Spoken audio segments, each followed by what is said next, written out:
नमस्कार, मैं आश्रुति वोहरा एक बार फिर आपका स्वागत करते हैं। बुलेटिन का आगाज करते हैं। सांसद सामूहिक विवाह उत्सव 2026 का आयोजन इस बार रामगढ़ के सिंधु कन्हू मैदान में 8 फरवरी को होने जा रहा है। सांसद मनीष जायसवाल द्वारा आयोजित यह सांसद सामूहिक उत्सव सामाजिक सद्भाव, सरल विवाह और परंपराओं के सम्मान का अनूठा संगम प्रस्तुत करेगा। इस विशेष अवसर पर कुल 101 जोड़े एक दूसरे के जीवन साथी बनेंगे। सभी वर वधुओं के लिए वस्त्र, सौंदर्य सज्जा, वरमाला, भोजन सहित विवाह से जुड़ी सभी आवश्यक व्यवस्थाएं की जा रही हैं ताकि प्रत्येक जोड़ा सम्मान और श्रद्धा के साथ नया जीवन प्रारंभ कर सके। समारोह की खास आकर्षण होगी कोलकाता के सुप्रसिद्ध राघव पंडित जी द्वारा कराई जाने वाली म्यूजिकल फेरे की परंपरा, जो विवाह में आध्यात्मिक और संगीत का अद्भुत समन्वय पेश करेगी। राघव पंडित जी अपनी पूरी टीम के साथ उपस्थित रहेंगे। मंत्रोच्चार, श्लोक व भजनों के साथ एक यादगार धार्मिक वातावरण भी बनाएंगे।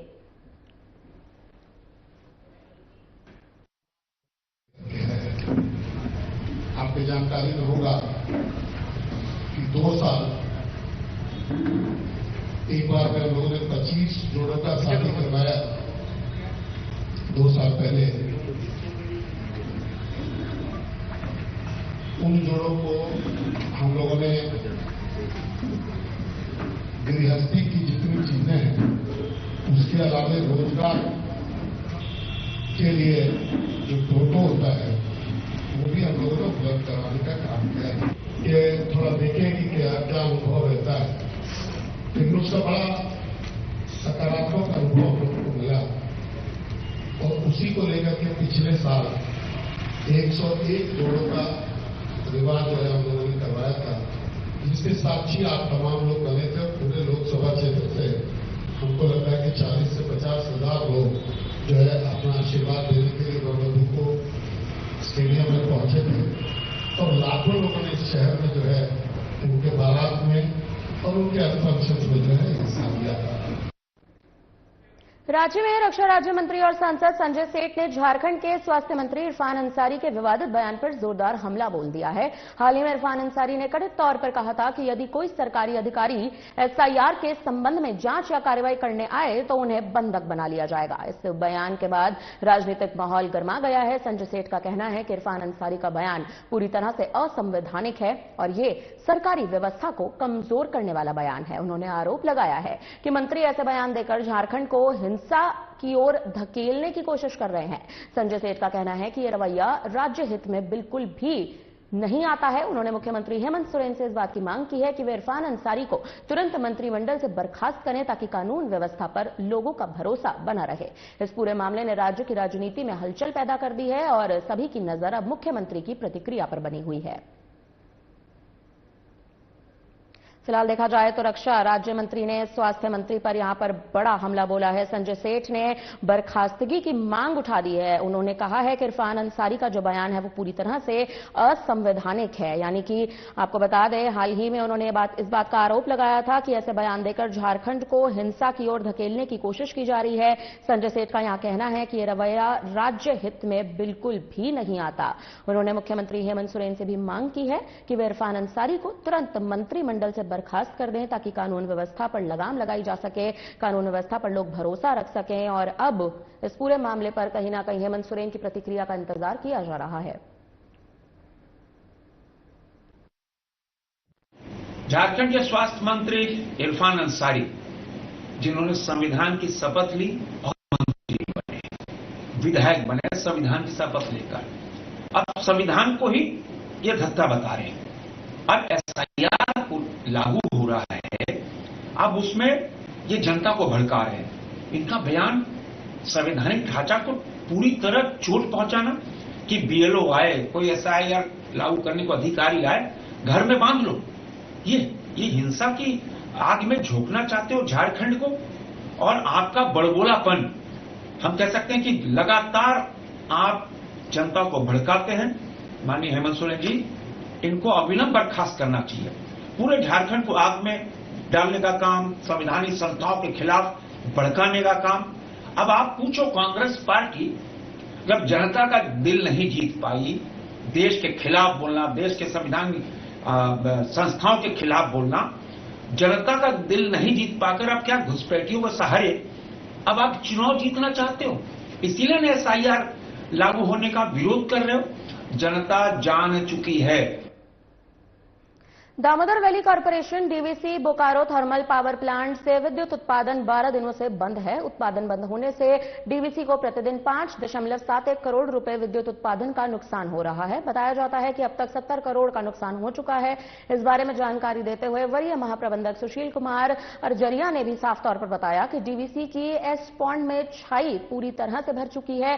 अब एस पॉन्ड खाली करने की प्रक्रिया शुरू कर दी गई है। ट्रांसपोर्टर को जल्द एस पॉन्ड को खाली करने के निर्देश दिए गए हैं। छाई ट्रांसपोर्टिंग हाईवे एसोसिएशन के आंदोलन के कारण पिछले 4 महीने से बंद थी, जिस कारण एस पॉन्ड में छाई पूरी तरह से अब भर चुकी है। साथ ही कहा गया है कि प्लांट के टरबाइन में भी कुछ तकनीकी खराबी आई है, जिसका भी भेल कंपनी के द्वारा मरम्मत करवाया जा रहा है। सब ठीक ठाक रहा तो आज रात्रि तक प्लांट चालू भी हो जाएगा। जानकारी के लिए आपको बता दें कि बोकारो थर्मल के इस पावर प्लांट से 500 मेगावाट विद्युत उत्पादन की क्षमता भी नजर आती है।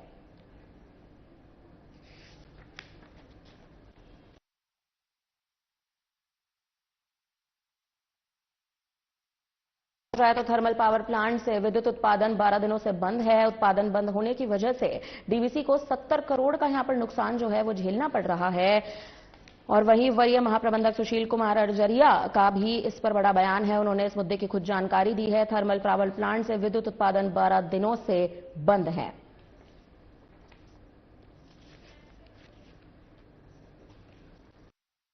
चाहिए कि जो हमारा एश पॉन्ड भर गया था उसके कारण हमको मजबूरी बस 12 तारीख की सुबह 1:40 पर यूनिट बंद करना पड़ा था, क्योंकि प्लांट का मतलब एश पॉन्ड में बहुत ज्यादा ऐश हो गया था और उसका ब्रीच होने का संभावना बढ़ गई थी। तो उसके बाद अभी ऐश खाली हो रही, ट्रांसपोर्टर किया, लेकिन ट्रांसपोर्टर ने उतनी हाईवे एसोसिएशन ने उतनी गाड़ी नहीं दी जितनी हम लोग को रिक्वायरमेंट थी। तो इस कारण से इतने दिन बंद रहा और हम लोग सैटरडे को इसको लाइटअप करने वाले थे, लेकिन तब तक एक टेक्निकल प्रॉब्लम आ गया। तो वो टेक्निकल प्रॉब्लम भी बीएचईएल आया है, उसको अटेंड कर रहा है और अटेंड करने के बाद संभावना ये है कि आज रात को अगर अटेंड हो गया तो आज रात को हम लोग यूनिट को लाइटअप करेंगे। कल परसों तक फुल लोड पे आ जाएगा। और उसके बाद ऐश पॉन्ड में भी अभी जगह कम है, लेकिन ऐश पॉन्ड को हम लोग मैनेज करेंगे और ड्राई ऐश को भी निकालने का कोशिश करेंगे। अगर 1000 टन पर डे ऐश जाएगी ड्राई ऐश तो हमारा मैनेज हो सकता है। रांची में केंद्रीय सरना समिति महिला विंग की अध्यक्ष निशा भगत ने प्रेस वार्ता में झारखंड के बढ़ते धर्मांतरण पर चिंता जताई है और राज्य में डीलिस्टिंग लागू करने की भी मांग की है। उनका कहना है कि आदिवासियों को उनकी मूल आस्था से दूर करना ही महाअभिशाप है और कार्तिक उरांव भी इस बात पर जोर देते थे कि आदिवासियों को धर्म परिवर्तन से बचाना चाहिए। निशा भगत ने यह भी बताया कि इस मुद्दे को लेकर 12 दिसंबर को रांची के राजभवन के समक्ष मां उलगुलान महाधरना आयोजित किया जाएगा, जिसमें बड़ी संख्या में आदिवासी समुदाय के लोग भी शामिल रहेंगे। भारत देश में ही नहीं, हमारे झारखंड में ही नहीं, ये विश्व में फिर अस्पताल क्यों बनाया गया? हॉस्पिटल्स नहीं होना चाहिए था। लोगों को ठगा जा रहा है, गुमराह किया जा रहा है। और ऐसे में आदिवासी समुदाय जो अग्रिम पंक्ति पे होना चाहिए, इस भारत के संविधान का सम्मान लगातार किया है, लेकिन संविधान ने लगातार आदिवासी समुदाय को दरकिनार करने का काम किया है। इस आने वाले जनगणना से पहले हम लोगों का मांग है कि डिलिस्टिंग हो और डिलिस्टिंग का मुद्दा बहुत ही गहराया हुआ है। आम जनता की छोटी मोटी परेशानी को दूर करने के उद्देश्य से अब झारखंड सरकार द्वारा आपकी योजना आपकी सरकार आपके द्वार कार्यक्रम के तहत सेवा का अधिकार सप्ताह आयोजित किया गया है। इस कार्यक्रम में काफी लोग पहुंच रहे हैं। तो वहीं मंगलवार को कोडरमा के इंद्रवा, छरदबर, लोकाई और जबकि डोमचांच के भी बछेड़ी, खरखार, पुरांडी सहित तमाम पंचायत एवं नगर निकायों के वार्ड में भी शिविर का आयोजन हुआ। इंद्रवा में आयोजित कार्यक्रम में जिला परिषद सदस्य लक्ष्मण यादव सहित प्रमुख एवं बीडीओ, सीओ और 20 सूत्री प्रखंड अध्यक्ष चंद्रदेव यादव, पंचायत की मुखिया उमा देवी ने कहा कि जरूरतमंद लोगों को जन कल्याणकारी योजनाओं का लाभ देना झारखंड सरकार का सराहनीय काम है।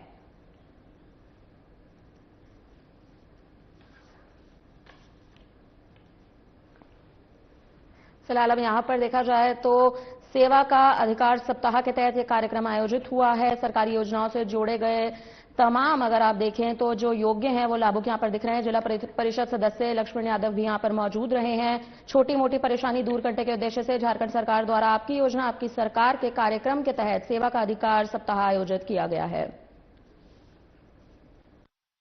सरकार द्वारा जो आपका सरकार आपका द्वार जो कार्य हर पंचायत में लगा जा रहा है और आज मेरा इंदरवा पंचायत में लगा हुआ है, तो आदमी सरकार द्वारा बहुत से योजना का वहाँ स्टॉल लगा हुआ है। जिस तरह का है कि पेंशन वाला है, जाति प्रमाण पत्र है, मृत्यु प्रमाण पत्र है, आपका जन्म प्रमाण पत्र है और भूमि के संबंधित में जिसका उसका ऑनलाइन नहीं हो रहा है, रसीद नहीं कट रहा है, और पेंशन वाला और वृद्धा पेंशन वाला, विकलांग पेंशन वाला, ये चीज सारी सबका टेबल लगा हुआ है। और खास करके इसमें जो सरकार द्वारा एगो जो अधिकतर पब्लिक को जरूरी है, ये मैया योजना वाला जो फार्म सबमिट हो रहा है, इसका अभी तक पोर्टल खुला नहीं हुआ है और पब्लिक लगातार इसके लिए जिसका छूट गया है वो लगातार अपना फार्म भर के जमा कर रहा है। योजना आपके सरकार आपके द्वार के माध्यम से, सेवा सप्ताह के माध्यम से, या ये योजना चल रही सरकार के माध्यम से योजना चल रही है, फिर मिल के पत्थर जैसा साबित होगा कि तत्काल तुरंत इसका कार्रवाई तुरंत हो रहा है। और जो कार्रवाई हो रहा है मैं हैंड मतलब हर पंचायत में जो शिविर के माध्यम से किया जा रहा है, और जो वंचित जो कुछ छूट जा रहा है, पोर्टल नहीं खुलने के कारण नहीं किया जा रहा है, पोर्टल खुलेगा ऑनलाइन से उसका संबंधित चढ़ेगा, उसके बाद उसका लाभ मिलेगा। अधिक चाहे शहर हो या पंचायत हो, इसमें दो चल रहा है। मैया समान योजना अधिक चल रहा है, जिसमें बच्ची लोग जो लगातार न्यू जो बच्ची है जिसका उम्र 18 साल पूर्ण गया है, वो बच्ची जिसका आज से पहले जो शिविर लगा था इसका 18 साल नहीं पूर पा रहा था और अब वर्तमान में पूर गया है, उस मैया समान योजना के लिए अधिक चल रहा है, अबुआ आवास के लिए अधिक चल रहा है, राशन कार्ड के लिए अधिक चल रहा है। में जाके जिसका ऑनलाइन नहीं चढ़ा हुआ है, जिसका खाता प्लॉट ठीक सुधार करने के लिए बात है, वहाँ जो संबंधित पेपर की जांच किया जाता है, पेपर के संबंधित खाता सही है, प्लॉट सही नहीं है, उसके लिए डॉक्यूमेंट सपोर्ट मांगता है। सपोर्ट अधिक अच्छा नहीं रहने के कारण लोग चक्कर लगाते हुए होगी कि जितने लोगों के जो सुविधा सरकारी योजना से जो लाभ ले चुका है और ले रहा है, जो वंचित लोग बचे हुए हैं, हम लोग यही जाकर शिविर में जाकर जागरूक करते हैं कि जो वंचित है सरकार के लाभ लेना चाहिए, लीजिए। दिगंबर जैन पंचायत के पूर्व महामंत्री पवन जैन अजमेरी, उनकी धर्मपत्नी अनीता जैन अजमेरी के पौत्र चिराग 8 वर्ष पूर्ण होने पर आज जैन मंदिर में पहली बार शांति धारा और कलश अभिषेक किया। आपको बताते चले कि गाजे बाजे के साथ घर से निकले और मंदिर पहुंचे। उनके साथ परिवार के सभी सदस्य शामिल थे। पिता धीरज जैन, माता सोनम जैन शामिल रही। सभी उत्साह उमंग में नजर आ रहे थे।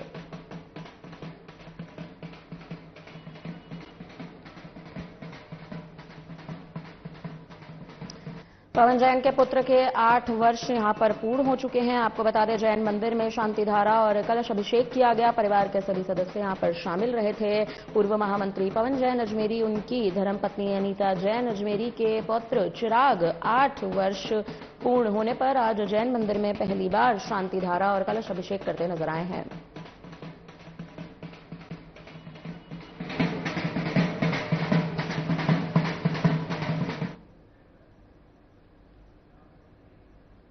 चतरा के टंडवा में कोल वाहन का कहर थमने का नाम नहीं ले रहा है। आपको बता दें तेज रफ्तार कोल वाहन ने टंडवा ब्लॉक मोड़ के समीप एक ऑटो में टक्कर मार दी। इस घटना में ऑटो में सवार एक महिला की मौके पर ही मौत हो गई, जबकि चालक सहित 3 अन्य लोग बाल बाल बच गए। घटना के बाद आक्रोशित लोगों ने आम सड़कों पर कोल वाहनों का परिचालन बंद कराने एवं मुआवजे की मांग को लेकर सड़क जाम कर दिया गया है। घटना में मृतक महिला की पहचान काड़मदरी गांव निवासी चंचला देवी के रूप में की गई है। घटना को लेकर बताया गया है कि मृतक महिला आंगनबाड़ी सेविका है, जो बीएलओ के रूप में मिले मर्दाना पुनरीक्षण से संबंधित कार्य को लेकर प्रखंड कार्यालय जा रही थी। तभी तेज रफ्तार कोल वाहन ने ऑटो में टक्कर मार दी। घटना के बाद मृतक महिला के पति ने प्रशासन और सीसीएल प्रबंधन से 25 लाख रुपए आर्थिक मुआवजा और एक सीसीएल नौकरी की मांग की है। इधर घटना की जानकारी के बाद अब पहुंचे सिमरिया विधायक उज्जवल दास ने सीसीएल प्रबंधन पर कई गंभीर आरोप लगाए हैं।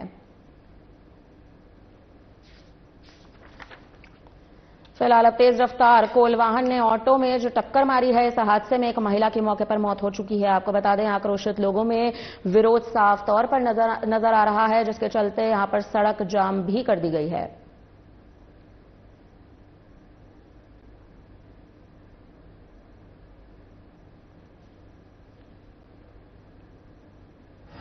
तो पहाड़ ही टूट चुका, घर मेरा शीशे के समान बिखर चुका है। 4 बच्चे को लेकर चलना हमारे लिए बहुत बड़ा समस्या है, बहुत बड़ा समस्या। घर में मतलब समझिए कि यही कमाने वाली थी, यही कमा के 4 बच्चा की शिक्षा दी है और मतलब समझिए तो घर चलाते हुए आ रहे हैं। आज ड्यूटी मतलब BLO का मतलब मीटिंग था, उसमें बिना खाना पीना खाए पिए हुए मतलब निकल के चल दी और यहाँ पर आज ऐसा स्थिति बना है। हमारा मांग है कि हमारा बच्चा CCL सर्विस दे दे, 25 लाख रुपए नकद दे दे, जबकि हमारा जो मतलब समझे तो क्षति हुई है।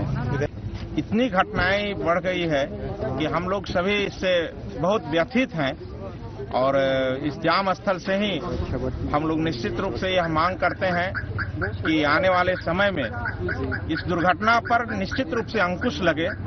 इसके लिए प्रशासन तुरंत त्वरित कार्रवाई करे और माननीय सांसद महोदय को, माननीय विधायक जी को इस संज्ञान में दिए हैं, DC महोदया को भी दिए हैं, अनुमंडल पदाधिकारी के संज्ञान में गया है। हम चाहेंगे जैसे नो एंट्री उधर लगा करके शनि राज्य लोगों के दिल में जगह बनाए। निश्चित रूप में पूरे टंडवा जिस दुर्घटना से त्राहिमाम है, निश्चित रूप में आने वाले समय में इस पर अंकुश लगे, इस मांग को हम लोग रखते हैं और अभी पीड़ित परिवार को त्वरित रूप में जो मुआवजा अधिक से अधिक हो सकता है वह मिले।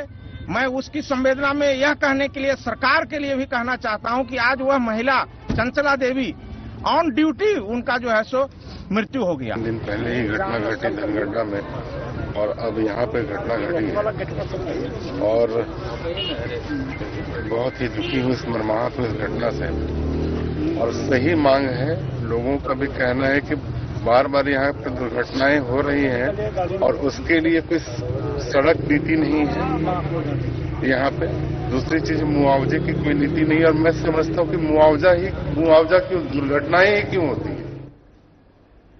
चांडिल थाना क्षेत्र के चिलगुड़ी स्थित सुवर्ण रेखा मुख्य केनाल में एक महिला का तैरता हुआ शव मिलने से क्षेत्र में सनसनी फैल गई है। बरामद शव की पहचान चिलगुड़ी टोली कदमबेड़ा निवासी पार्वती मुर्मू के रूप में की गई, जो 4 दिनों से लापता थी। लापता होने की सूचना परिजनों ने पुलिस को नहीं दी। परिवार और ग्रामीणों ने खुद गांव में बैठक कर खोजबीन शुरू कर दी। खोज के दौरान ग्रामीणों को केनाल में एक शव दिखाई दिया, जिसके बाद तुरंत चांडिल थाना पुलिस को सूचना दी गई। पुलिस मौके पर पहुंची। ग्रामीणों की मदद से शव को पानी से बाहर निकाला गया। पुलिस के प्रारंभिक अनुमान के अनुसार शव 2 से 3 दिन से पानी में पड़ा हुआ था। परिजनों का कहना है कि पार्वती मुर्मू का मानसिक स्वास्थ्य कुछ समय से ठीक नहीं चल रहा था। हालांकि मौत किन परिस्थितियों में हुई है, ये दुर्घटना है, आत्महत्या है या किसी और कारण से हुई है, इसकी पुष्टि पोस्टमार्टम रिपोर्ट और पुलिस जांच के बाद ही हो सकेगी।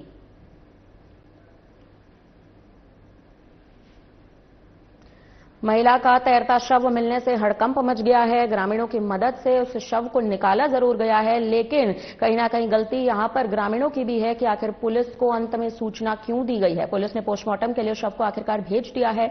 महिला का तैरता हुआ शव मिलने से गांव में हड़कंप मच चुका है। सवाल उठ रहे हैं कि आखिर किन परिस्थितियों में ये जो दुर्घटना है ये हुई है, या फिर ये आत्महत्या है या किसी और कारण से ये मृत्यु यहां पर जो है वो लड़की की हुई है और उसका जो शव है वो इस तरह से इस हालत में मिला है।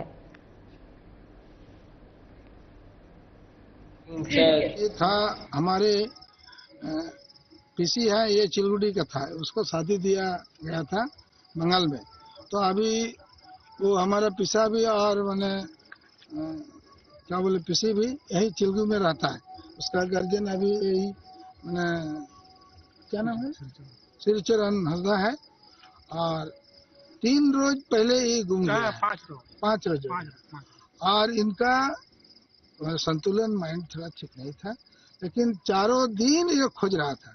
एक दिन तो देख लिया गया कि भाई कहीं अगर है तो, लेकिन कहीं नहीं मिला। तो अंत में आज खबर हम लोग को मिला कि यहाँ कैनेल में घुसे हुए गाँव में बैठाया गया। आज बैठक हुआ तो बोला आप लोग देखिए कहीं कहीं जरूर होगा। मैंने खोजबीन लगातार चल रहा था। लगातार चल रहा है। अच्छा, मानसिक संतुलित मतलब संतुलित ठीक नहीं था उनका? ठीक नहीं था एकदम मानसिक। इधर जाता था तो उधर से ले आना पड़ता था। अच्छा अच्छा, क्या नाम था मृतक का? और पार्वती मुर्मू था। पहले तो हंसदा था। अच्छा। मुर्मू।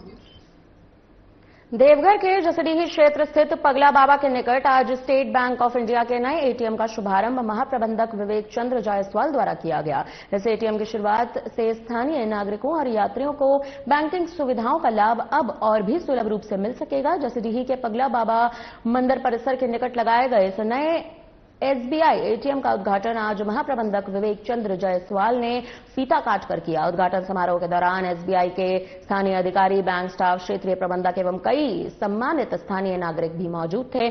महाप्रबंधक विवेक चंद्र जायसवाल ने बताया कि इस क्षेत्र में प्रतिदिन बड़ी संख्या में श्रद्धालु एवं आम लोग आवाजाही करते हैं। ऐसे में एटीएम की सुविधा से उन्हें काफी राहत भी मिलेगी। उन्होंने कहा कि एसबीआई लगातार अपने ग्राहकों को सुरक्षित एवं आसान बैंकिंग सेवाएं उपलब्ध कराने के लिए प्रयासरत है। स्थानीय लोगों ने एटीएम के उद्घाटन पर खुशी व्यक्त करते हुए कहा कि अब उन्हें कैश निकासी के लिए दूर नहीं जाना पड़ेगा।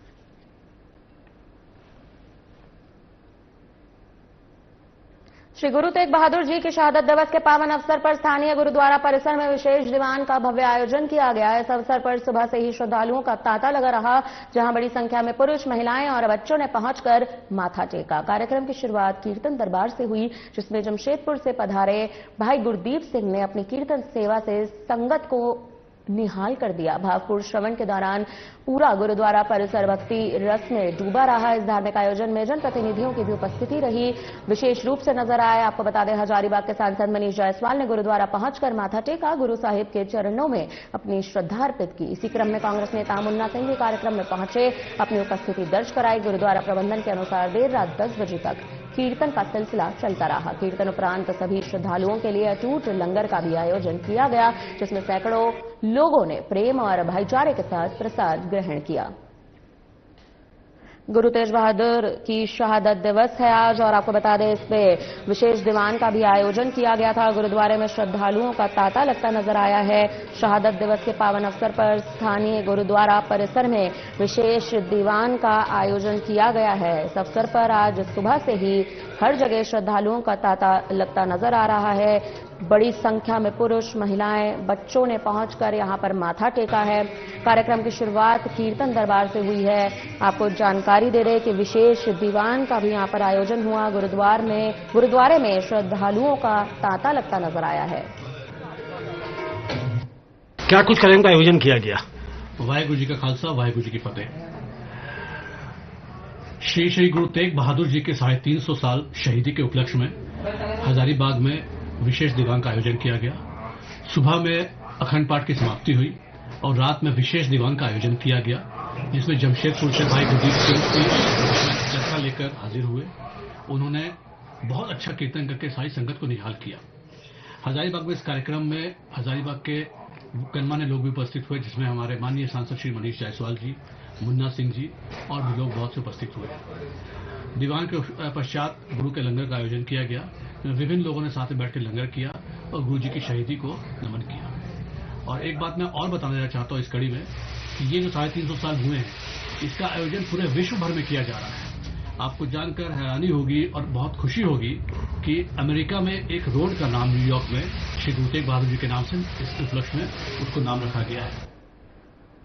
पाकुड़ में लगातार बढ़ रही बाइक चोरी की घटनाओं पर रोक लगाने के लिए पुलिस पिछले कई दिनों से विभिन्न सुरागों पर लगातार काम कर रही थी। हालांकि शुरुआती इनपुट से कोई ठोस सफलता नहीं मिल पा रही थी, लेकिन तकनीकी साक्ष्यों ने पुलिस को बड़ी उपलब्धि दिला दी है। आपको बता दें, नगर थाना क्षेत्र में 7 नवंबर को दर्ज नगर थाना कांड संख्या 281/2025 के आधार पर पुलिस लगातार जांच में जुटी हुई थी। बढ़ती घटनाओं को देखते हुए पुलिस अधीक्षक निधि द्विवेदी के निर्देश पर एक विशेष अनुसंधान दल यानी कि एसआईटी का गठन किया गया।